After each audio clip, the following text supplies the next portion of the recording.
I decided to share my story about my ex-wife, Elle. I also hope that by sharing, I can help anyone here who might be in a relationship with a cheating spouse. Maybe reading my story will encourage you to leave a toxic situation and go after what you truly deserve in life.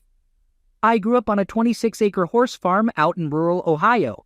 My parents' divorce and limited time with my dad affected my understanding of healthy relationships. My mom had a string of boyfriends, some of whom were not friendly to my brother and me.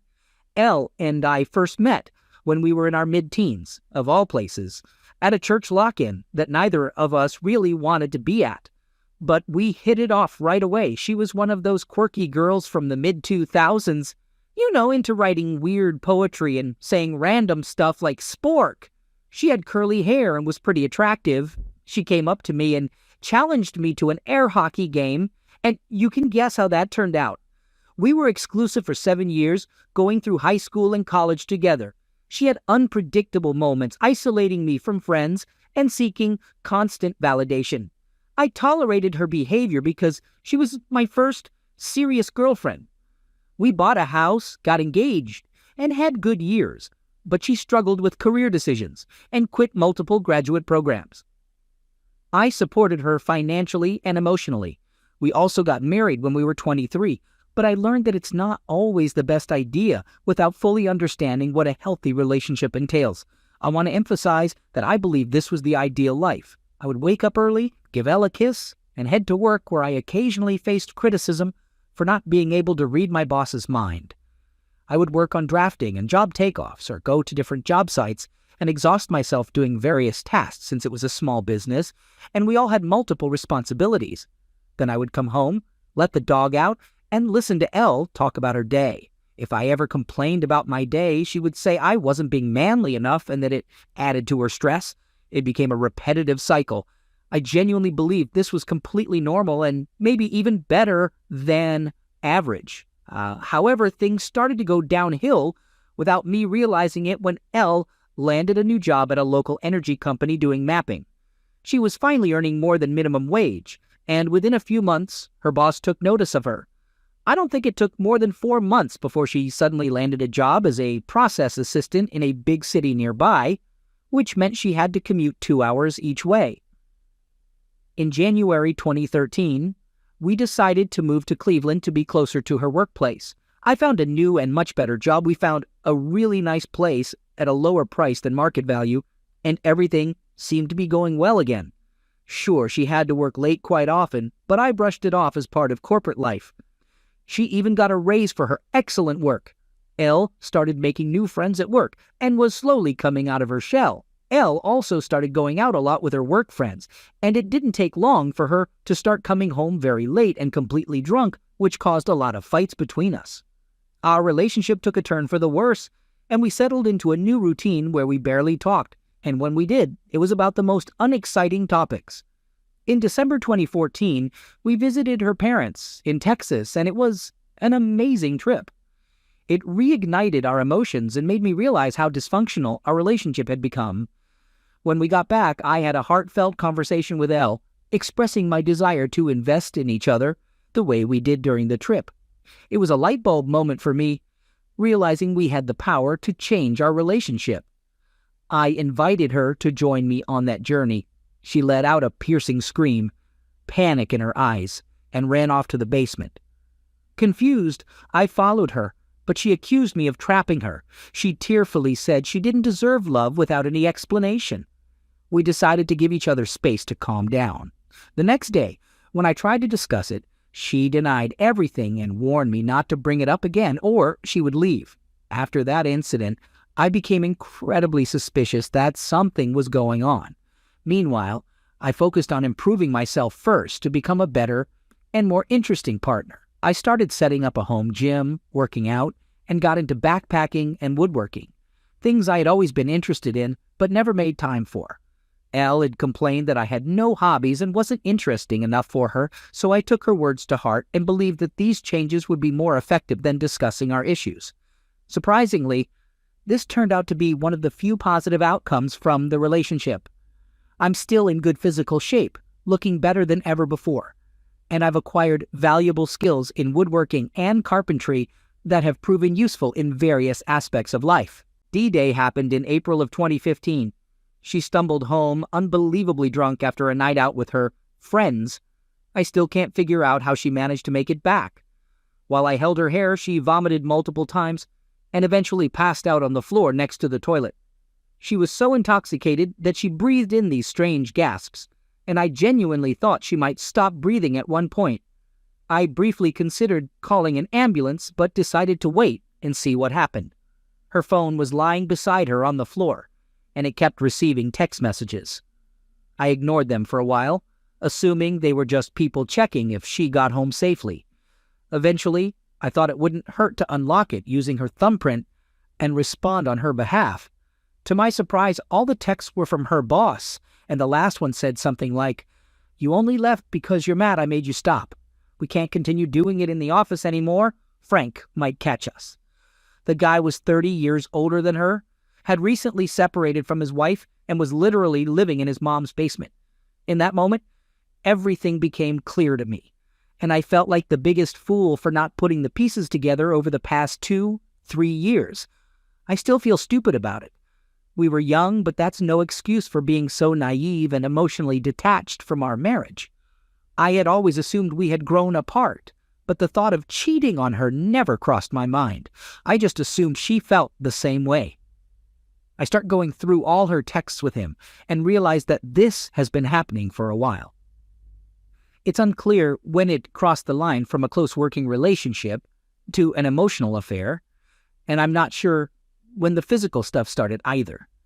However, I did find a message from earlier that same night, in between pictures of her at the bar with her shirt pulled down, where I were discussing their next meetup, which was just about a week away. At this point, I realized that if I confront her, she'll twist it around and accuse me of snooping or misinterpreting what I read. She always said I had a terrible memory. Now I suspect she was just gaslighting me to hide her own actions.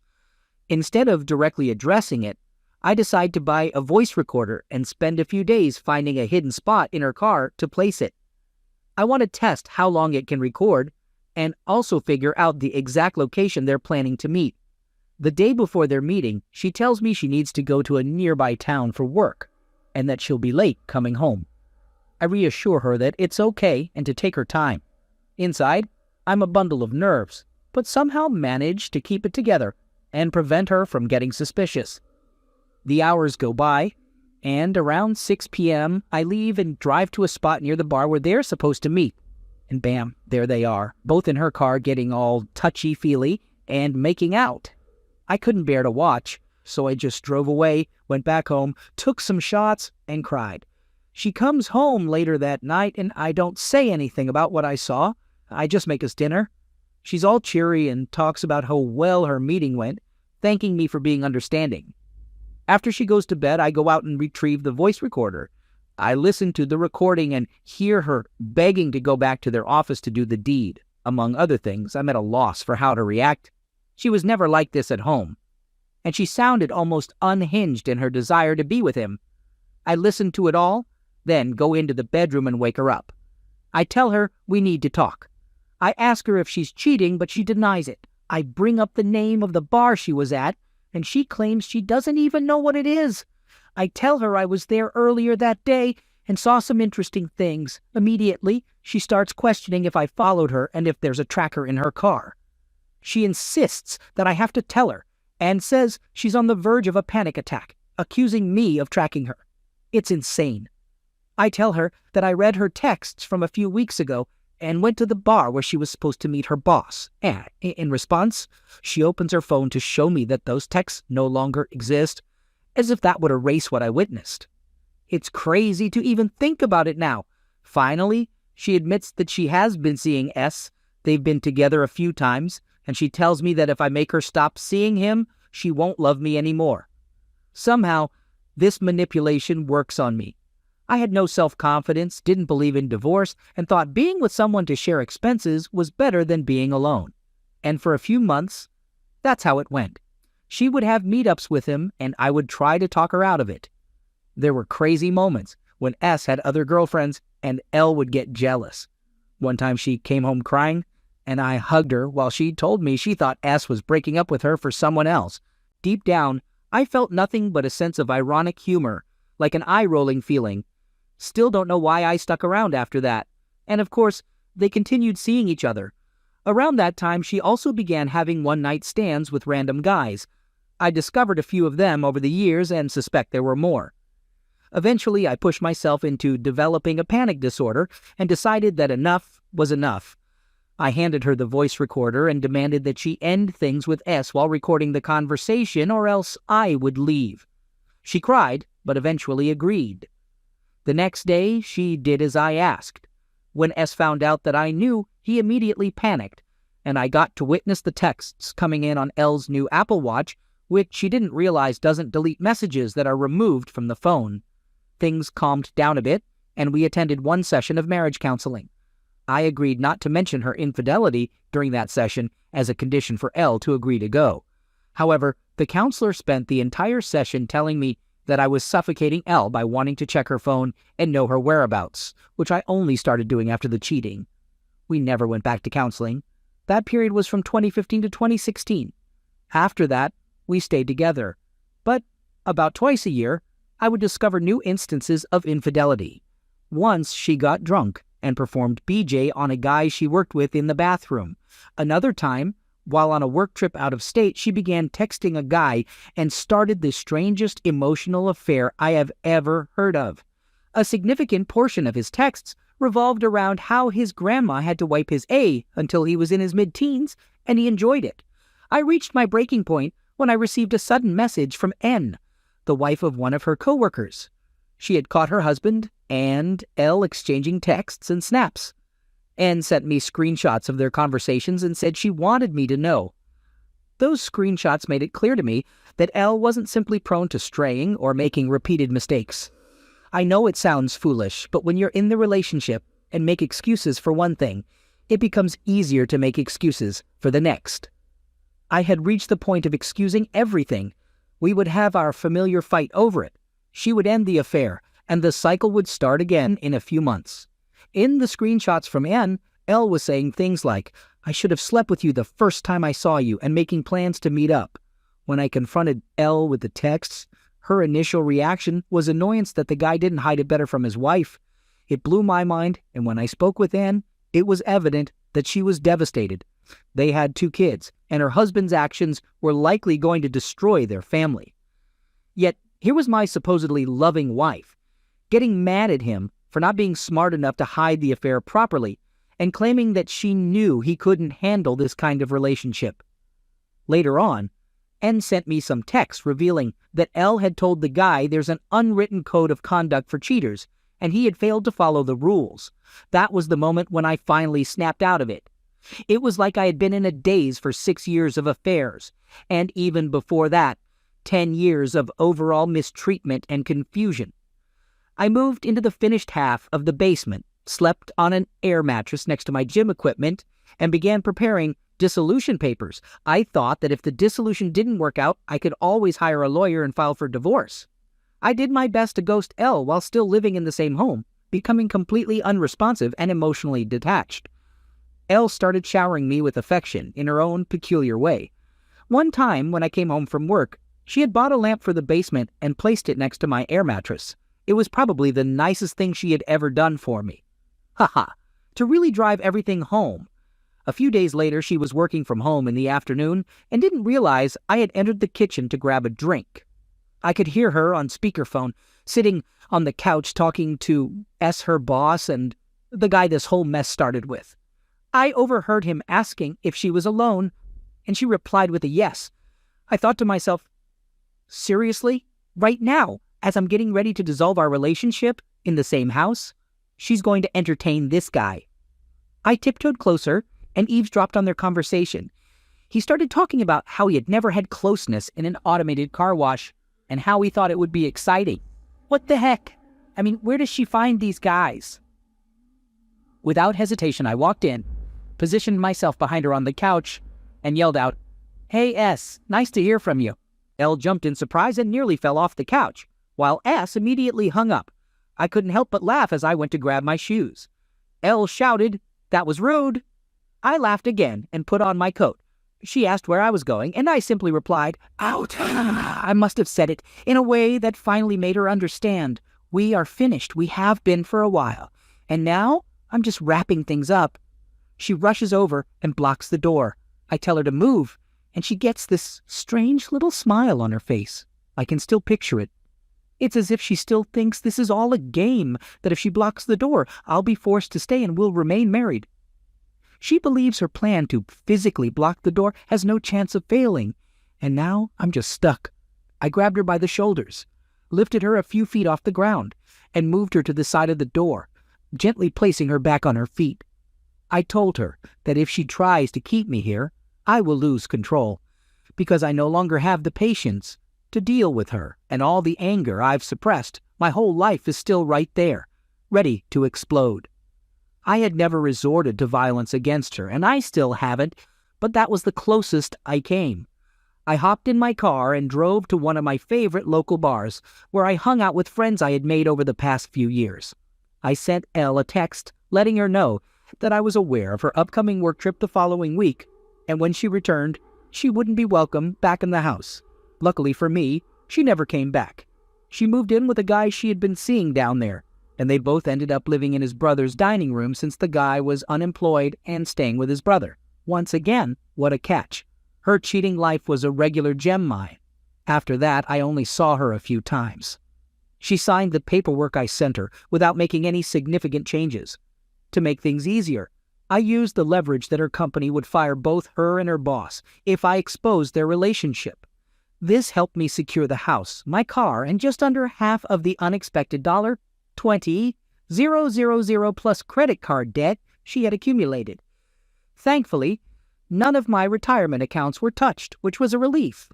She came back to Ohio in December 2019 to sign the paperwork, and she brought her new boyfriend along, making the situation incredibly awkward, as you can imagine. The new guy seemed to believe that I was responsible for the divorce and labeled me as offensive, thinking he needed to be there in case things turned bad. The next time I saw her was when she came back to collect her belongings from the house. I stood there, watching as she packed up. It had been a few months since the divorce. She informed me that she had gotten a new apartment and that her new guy had moved in without asking her. She discovered this when he placed the urn containing his deceased father's ashes on her table while helping her move. She gave me a strange look, as if silently asking for help, and all I could do was laugh. After that encounter, I didn't see her again. Within a week of finalizing the divorce, I had a random encounter with a girl at a concert who approached me and gave me her number. The same thing happened at a local event. Within a month, I was actively dating 4 people, all of whom were better than Elle in every aspect. My friend jokingly said that I had that fresh on the market vibe. I was just genuinely happy for the first time in a long while, and it made attracting new people effortless. I eventually slowed down on the dating front, though I still had a few girlfriends. I focused more on my workout routine and took a trip to Peru where I hiked the Cordillera Blanca Mountains. Over the past few years, Elle has tried to maintain contact with me, sometimes for legitimate reasons, but mostly just trying to keep me in her life in some way. I choose to ignore it, although it does provide some amusing insights. For instance, her new guy constantly fake proposes to her multiple times a week, and it's causing her a lot of stress. She once texted me saying that she's getting married for tax purposes because being single sucks when it comes to taxes. When she found out that I had found someone and got engaged, she sent a congratulatory card to the house that she personally hand-painted, but it went straight into the trash. Another interesting tidbit is that her new guy was recently diagnosed with MS. I can't imagine Elle sticking around and suddenly becoming caring enough to take care of a man 10 years her senior with a neurological condition. In August 2020, I met my current wife, C. She's incredible and had just gotten out of a bad marriage with someone who seems to be a carbon copy of Elle. We hit it off when I was chatting with a friend and casually mentioned that I was looking for someone who's normal. She overheard it, and we exchanged a brief knowing look that said, "Me too." After 2 years of dating, we got married this past September, and in the entire year that we've been together, we haven't even had a single fight.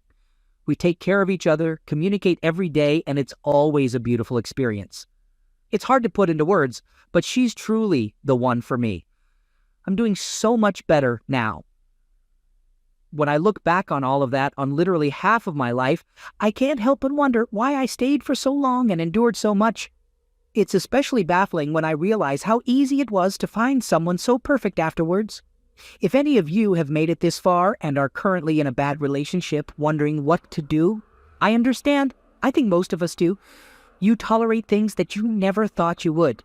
You convince yourself that the person you've invested so much in couldn't possibly be doing these things on purpose. You make excuses for almost anything. You essentially turn yourself into a doormat. But let me tell you, it's not worth it. Just get out, because if cheating happened once, it's likely to happen again. And again after that. Cheaters will tell themselves whatever they need to hear in order to avoid feeling guilty about their actions. They will always find a way to justify it, both to themselves and to you. And you'll always wonder what they're up to. When they're not with you, you deserve better than that. So leave, cut your losses, do whatever it takes. My fear of divorce and lack of self-confidence kept me in that situation far longer than I should have. And nothing that happened in the years after I found out about the cheating did any good for me. The only person who can truly improve your mindset is yourself. Focus on yourself and the people who genuinely care about you. It does get better once you walk away,